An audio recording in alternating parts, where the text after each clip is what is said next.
Hello, everyone. That was my speaker turning off. Welcome to part 2 of the last video I made, where I talked about my top 10 least favorite bands ever. Now we're going to switch up and we're going to talk about my 10 most favorite bands ever. And I hope you all appreciate the rainbow background that I have set up for this video. Anyway, let's get to it. You guys know how these videos are. It's not a top 10, no rankings, just a list.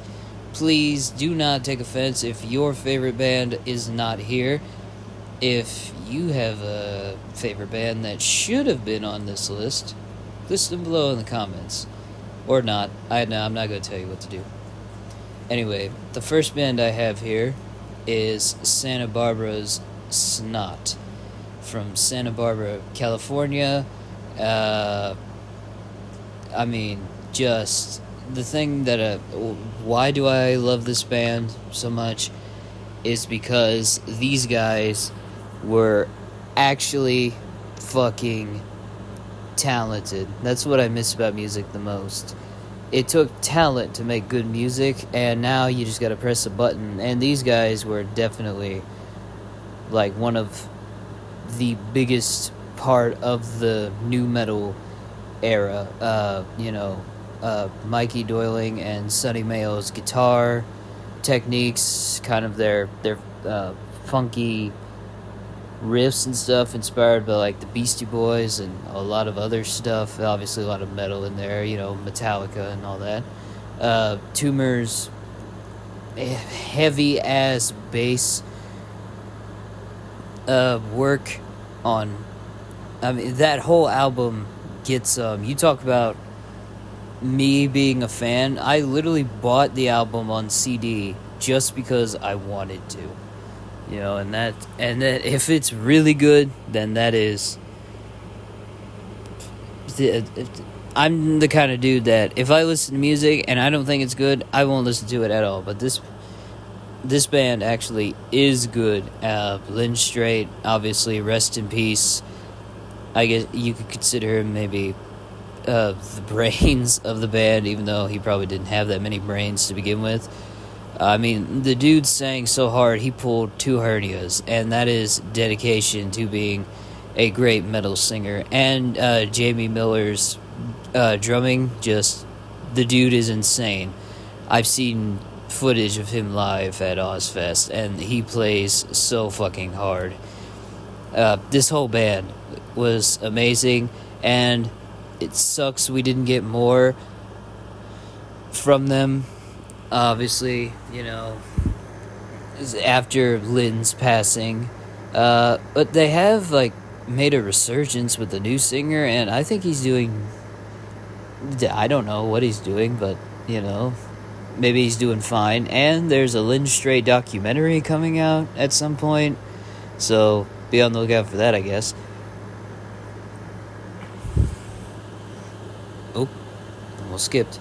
Next band is Pantera. What else can you say? It's Pantera. I've been on a Pantera kick lately.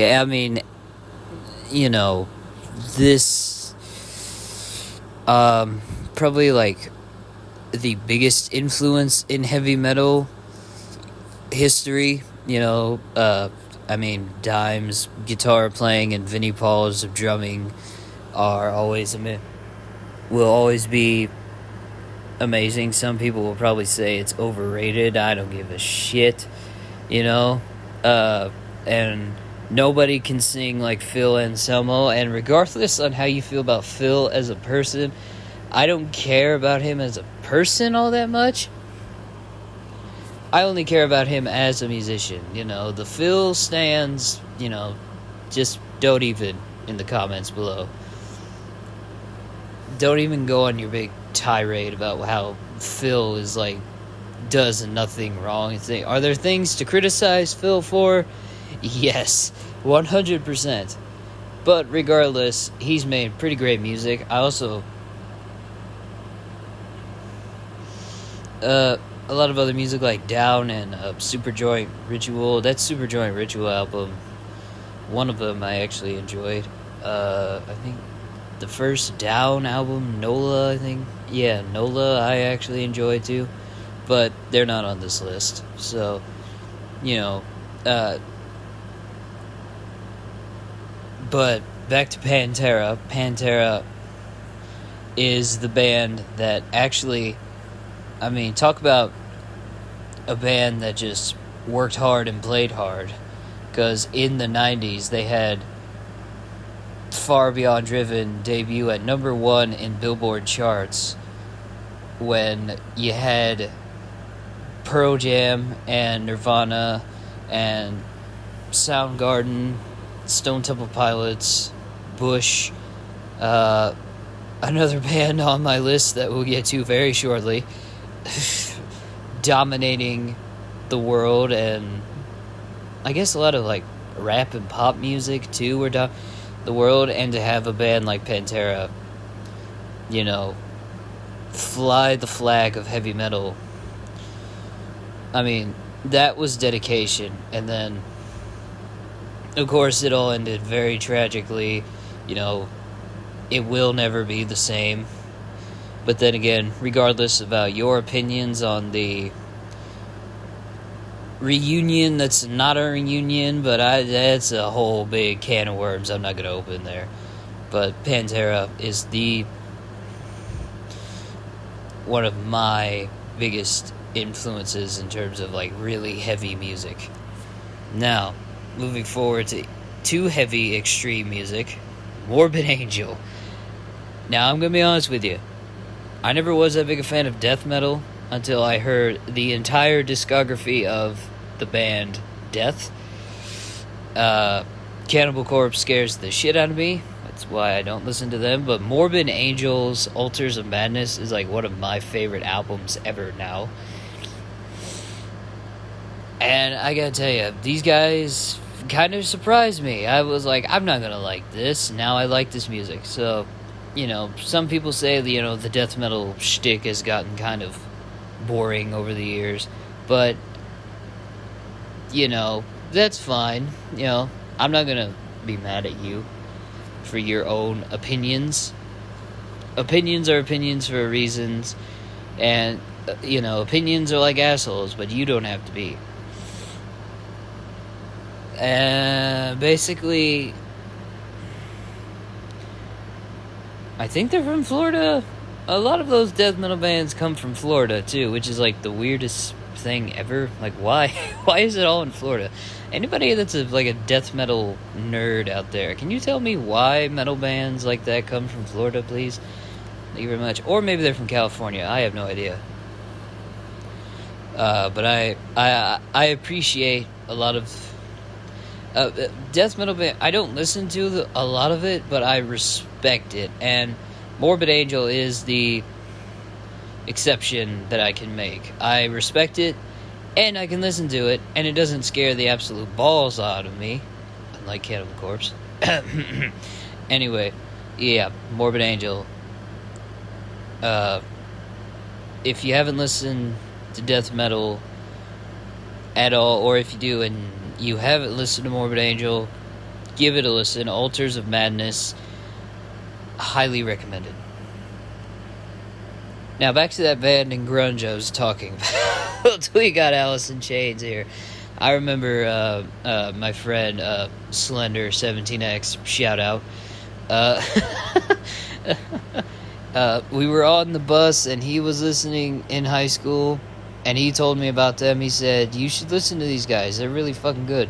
I went home and I checked them out. And yeah, they're really fucking good. I've got Facelift. I've got Dirt. I've even got the Sap EP and Jar of Flies on CD.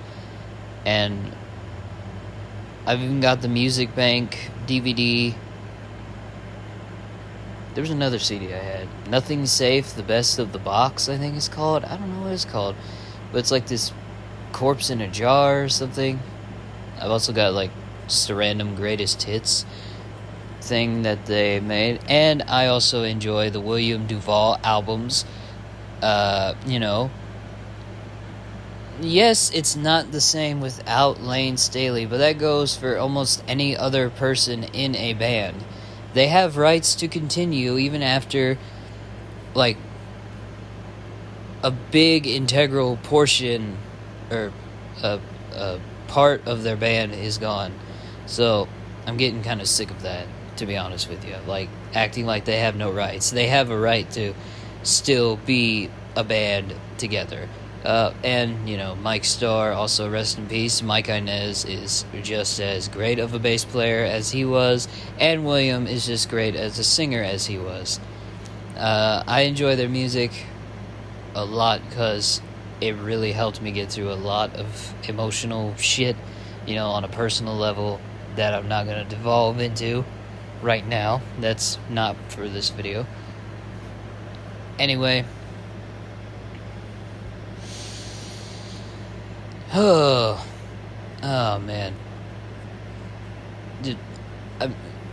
The harmonies that Lane and Jerry were able to do are amazing. And the harmonies William and Jerry are able to do. The drums, everything about this band. I adore this band to death. And a lot of my friends will tell you that I'm probably listening to them. Next up, going back to nu metal here, we've got Sevendust from Atlanta, Georgia. Sevendust, I feel like, is one of those bands that is like transcending nu metal territory. I mean, these guys are like, this is a band that has so much cred that Nickelback even stated, don't go on after Sevendust because it will rip your ass apart. And that is why I think people open for Sevendust nowadays, because I mean, they're just, I mean, that is like big respect for Sevendust. I mean, my favorite album, the self-titled album, I remember hearing it and thought, oh my god, this is fucking amazing. And then Home with Denial, Bender, what was that one song? Waffle, I think it was. Rumblefish, Crumpled, or there's that one little joke in there, Grasshopper. That's funny. One thing I love about the nu metal community, it's all like just like a big family. Everyone knows each other. And Bender featuring Chino from Deftones. That's probably one of my favorite Sevendust songs ever. Animosity is also one of my favorite albums, specifically the song they wrote for Lynch Strait, Angel Son, which was on the Straight Up tribute album they made for him. And then I guess they re-recorded it for Animosity when they were making that album. Either way, I like both versions. There's really not a difference. Just, you know, the Animosity version polished, I guess, just really polished more. What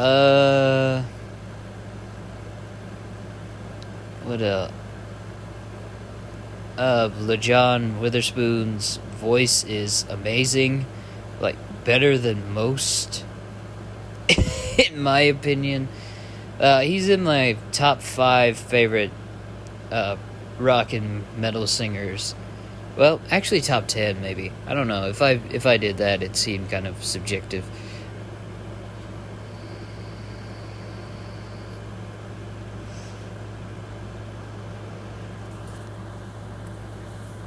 And each member of the band has their moments to shine. Morgan Rose is an amazing drummer.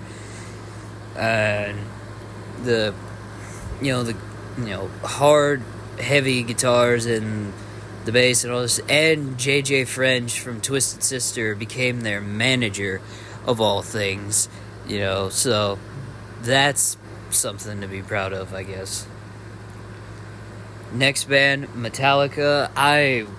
It's always going to be Metallica. You had to see them in here on this list. This is like metal's metal, you know. This is metal's dad. 9 times out of 10, people that don't listen to metal, if you walked up to them and said Metallica, they're going to be like, Oh, fuck yeah, I love Metallica.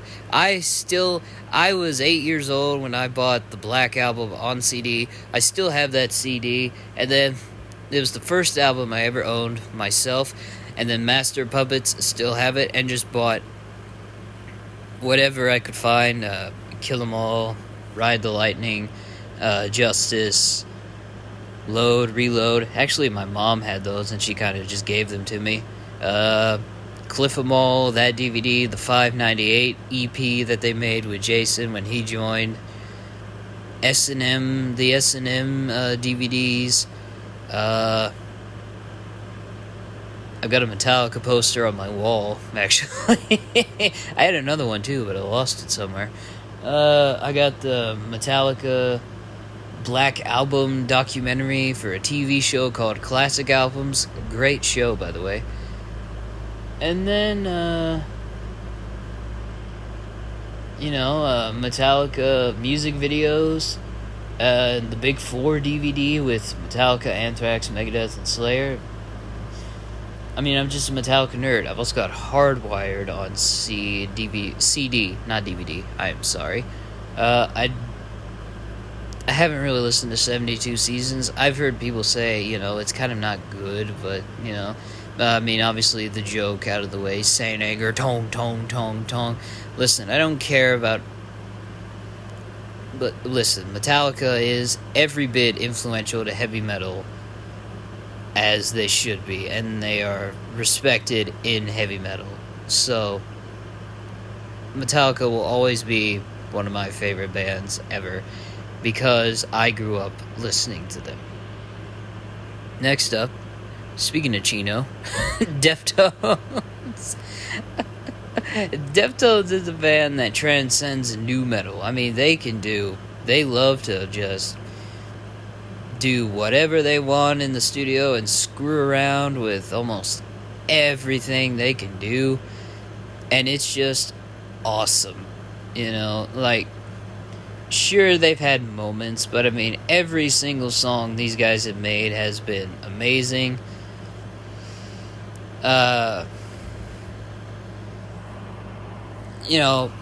Not everything they've done is gold, but not everything they've done is trash either. It's not fair to call one album trash anyway. White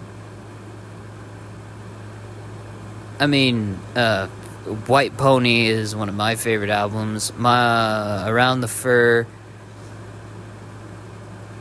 My Own Summer, it's literally my ringtone. Well, not my ringtone, my alarm clock, because it's loud enough to wake me up.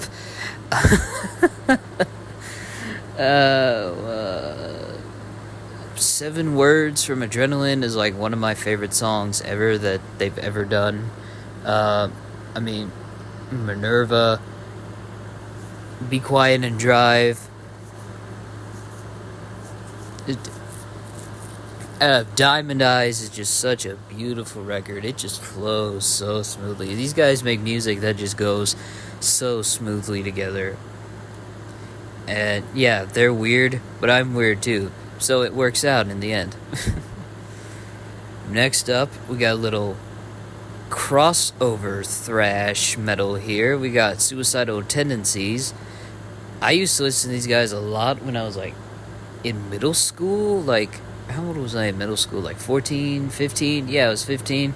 And then I just kind of dipped out for a little bit, and then I recently got back into them with The Art of Rebellion and Lights, Camera, Revolution. Those are my 2 favorite albums. Trip with the Brain will also be one of my favorite songs ever. And the reason I say crossover thrash, these guys were pretty much a big influence on punk in general, because they started out as just your basic hardcore punk band in the 80s when they were kids. Then they grew up and they went into that thrash metal territory. I mean, they toured with Pantera and Exodus and all this stuff. Mike Muir, great singer, great voice, great dance moves. Rocky George, amazing guitar player. Rob Trujillo was in this band, and then he went to Metallica and Infectious Grooves. I've never heard an Infectious Groove song in my life, but I could probably tell you. It's the same thing. It's the same thing. But Suicidal is a band that I feel does not get enough love. And they're still going around today with Mike being the only original guy left in the band. So, call it what you will, sure. But just, I appreciate this band a lot. And they'll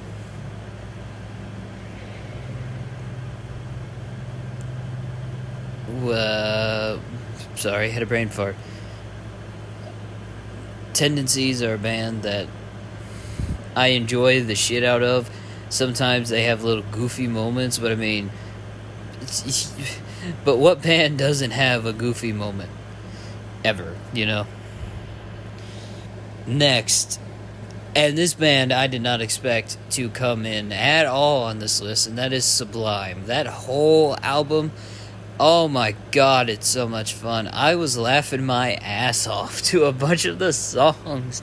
There's one song, he just goes straight Spanish for no reason, and I'm like, whoa, okay, this band is fun. I never really did listen to Sublime at all, but then I was like, you know what, I got an open mind, I'll listen to them, and I enjoyed it. I enjoy it. It's good stoner music, I mean, if you've smoked weed to this album, great, keep smoking weed to this album. I haven't yet, but who's to say I'm not going to? Anyway, just a fun little hippie stoner album for everybody to listen to. I mean,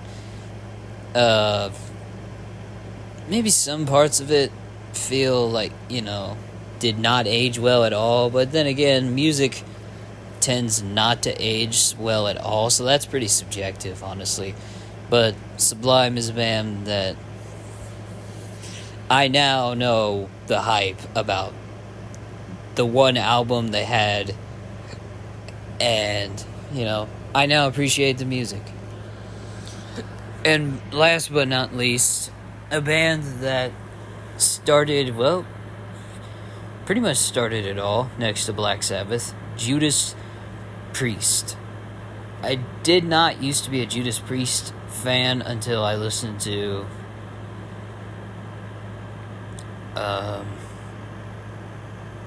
what's that one album? Stained Class. That's like one of my top favorite albums ever, is Stained Class, along with Painkiller and Turbo. I love Turbo. I will fight you on it. That album is a banger of an album. Shut up. No, I'm kidding. No, I'm kidding. Don't come at me in the comments. Even like the album after Rob Halford left, what was that album with Ripper Owens? Demolition. I enjoy Demolition. Sure, it's not really dated. It's not aged great, but I mean, then again, like I said, that's subjective. Music, a lot of music doesn't age very great. So, either way, I'm probably an idiot. And I'm losing my voice. So, yeah, Judas Priest, Painkiller, I think, will always be...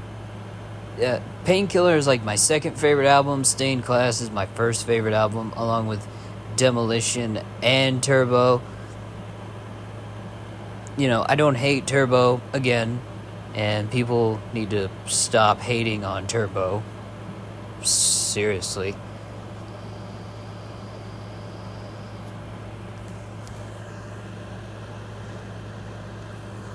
And you talk about a band that's been going at it for almost like a long-ass time, and they still sound great. Rob, whatever you're doing, man, to make your voice sound the same as it always has been, man, I need some of that shit. Because fucking hey, he still sounds amazing, even for his age, and the band is still playing as great as they've ever been at their age.